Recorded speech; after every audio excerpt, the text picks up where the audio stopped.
ओम नमः शिवाय। हर हर महादेव। जय शिव शंभू। हार्दिक स्वागत है आप सभी का फिर से एक बार हमारे चैनल सनातन धर्म का संसार पर। दोस्तों, पूज्य जी ने कहा कि कई वर्षों के बाद ऐसा शुभ संयोग बन रहा है जब सावन और अधिक मास के मिलन वाली यह आखिरी एकादशी शनिवार के दिन पड़ रही है। गुरुजी ने कहा कि अगर आपके जीवन में धन से संबंधित कोई समस्या चल रही हो, रुपए पैसे की बहुत दिक्कत चल रही है, आपके जीवन में दुर्भाग्य और दरिद्रता लगातार बनी हुई है, आपके व्यापार में, आपकी नौकरी में तरक्की नहीं हो रही है, लगातार आर्थिक समस्याओं से परेशान है, या फिर आपके जीवन में किसी भी प्रकार की कोई टेंशन चल रही है, कोई समस्या चल रही है, या फिर आपके विवाह में विलम्ब हो रहा है, तो पूज्य गुरु जी कहते हैं कि इस सावन और अधिक मास की एकादशी में आपको सिर्फ काले तिल के दाने से एक ऐसा उपाय करना है जो आपको महादेव की कृपा प्राप्त कराएगा और ही साथ भगवान विष्णु की कृपा प्राप्त होगी। तो चलिए जानते हैं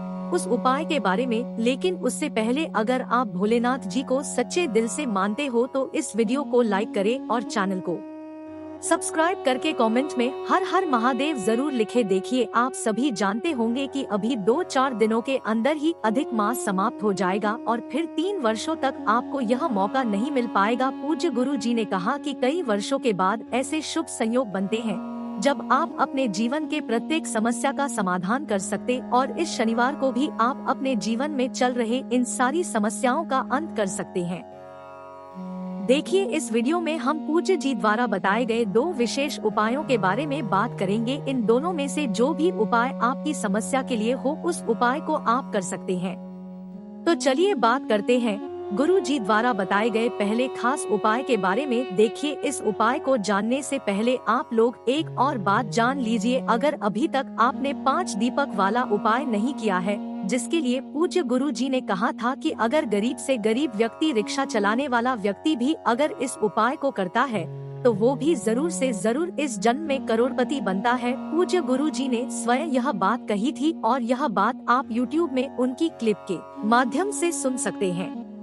अगर अभी तक आपने 5 दीपक वाला ये उपाय नहीं किया है तो डिस्क्रिप्शन पर आपको एक लिंक दिया जा रहा है, उस पर क्लिक करके आप वह वीडियो देख सकते हैं और उस सुंदर से उपाय को इस एकादशी में कर सकते हैं, क्योंकि यह सिर्फ और सिर्फ अधिक मास की कुछ विशेष स्थितियों में ही किया जा सकता है। चलिए बात करते हैं गुरु जी द्वारा बताए गए पहले उपाय के बारे में। देखिए, इस उपाय के लिए आपको 11 काले तिल के दाने ले लेने हैं और साथ ही साथ एक स्टील के लोटे में आपको जल लेना है। यह स्टील के लोटे में ही आपको सिर्फ जल लेना है, जल आप तांबे के पात्र में नहीं लेंगे। देखिए, इस स्टील के लोटे में आपको 2 चम्मच कच्चा दूध भी मिला लेना है। कच्चा दूध अगर आपको देसी गाय का मिल जाता है तो आपके उपाय के लिए बहुत ही अच्छा साबित होगा, लेकिन अगर नहीं मिल पाता है तो फिर आप अन्य किसी भी गाय के दूध का इस्तेमाल कर सकते हैं।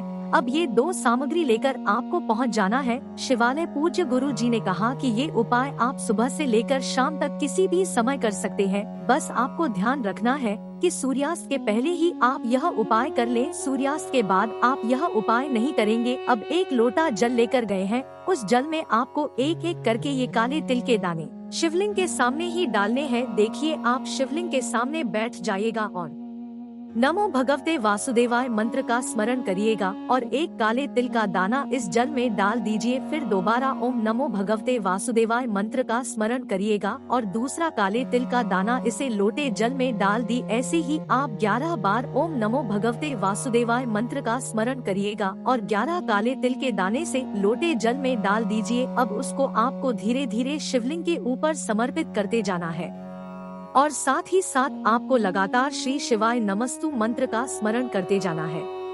गुरुजी ने कहा कि आपको पूरा जल समर्पित नहीं करना है, बल्कि आपको आधा लोटा जल समर्पित करना है।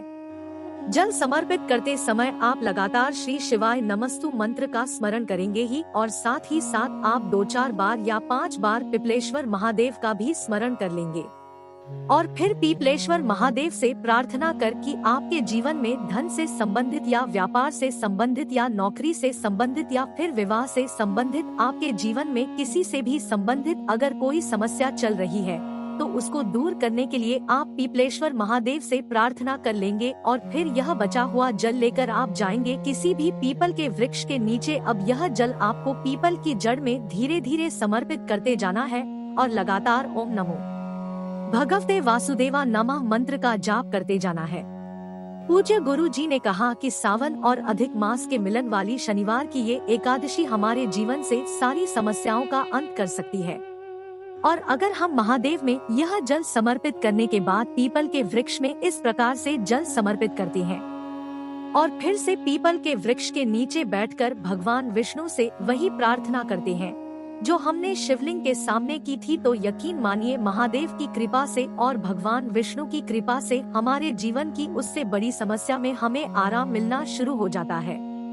अब इसके बाद बात करते हैं गुरु जी द्वारा बताए गए दूसरे खास उपाय के बारे में। ये उपाय भी आपकी किसी भी प्रकार की मनोकामना को परिपूर्ण करने के लिए है। नहीं कि इस उपाय के लिए आपको एक लोटा जल ले लेना है। लोटा तांबे का लेंगे और इस लोटे में जल आप अपने किचन से लेंगे। इसी के साथ आपको ले लेनी है 2 बेलपत्र। अगर पास बेलपत्र नहीं है तो शिवालय जाकर शिवलिंग के ऊपर चढ़ी हुई बेलपत्र को उठाकर जल से शुद्ध करके फिर आप उनका भी इस्तेमाल कर सकते हैं। फिर इसी के साथ आपको ले लेना है 2 चावल के दाने और फिर सबसे आखिर में आपको ले लेना है थोड़ा सा शहद। आप चाहे तो 2-4 बूंद शहद भी ले सकते हैं। अब यह सारी सामग्री लेकर आपको जाना है शिवालय। पूज्य गुरु जी ने कहा कि सुबह से लेकर रात तक किसी भी समय आप इस उपाय को कर सकते हैं।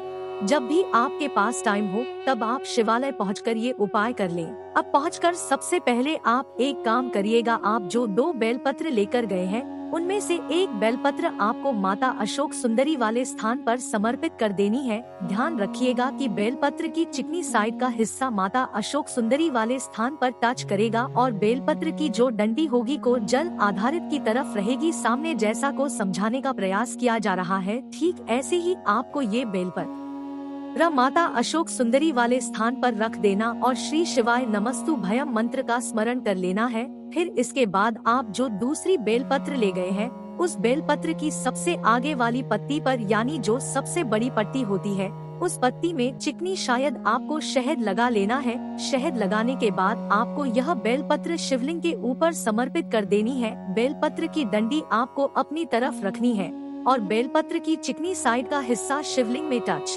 करेगा यानी शिवलिंग में स्पर्श करेगा और बेलपत्र समय आपको महादेव से अपनी प्रार्थना कर लेनी है। आपके जीवन में जो भी समस्या है उसको दूर करने के लिए या आपकी कोई भी विशेष मनोकामना है उसको पूरा करने के लिए आप महादेव से प्रार्थना कर लीजिए। फिर इसके बाद जो 2 चावल के दाने आप लेकर गए हैं उन चावल के दानों को इसी बेलपत्र के ऊपर समर्पित कर दीजिए और सबसे आखिर में आपके पास एक लोटा जल है उस जल को धीरे धीरे इसी बेलपत्र के ऊपर यानी चावल के दानों के ऊपर समर्पित करते जाइए और लगातार शिव महापुराण के मूल मंत्र श्री शिवा नमः का स्मरण करते जाइए। पूज्य गुरु जी ने कहा कि अगर आप अधिक मास और सावन मास के मिलन वाली एकादशी में यह विशेष उपाय करते हैं तो यकीन मानिए आपके जीवन में ऐसी कोई मनोकामना नहीं जो महादेव की कृपा से और भगवान विष्णु की कृपा से पूर्ण नहीं की जा सकती। बस आपको पूरे दिल से प्रार्थना करनी है। दोस्तों आज के लिए बस इतना ही, मिलते हैं एक और ज्ञानवर्धक के साथ। धन्यवाद।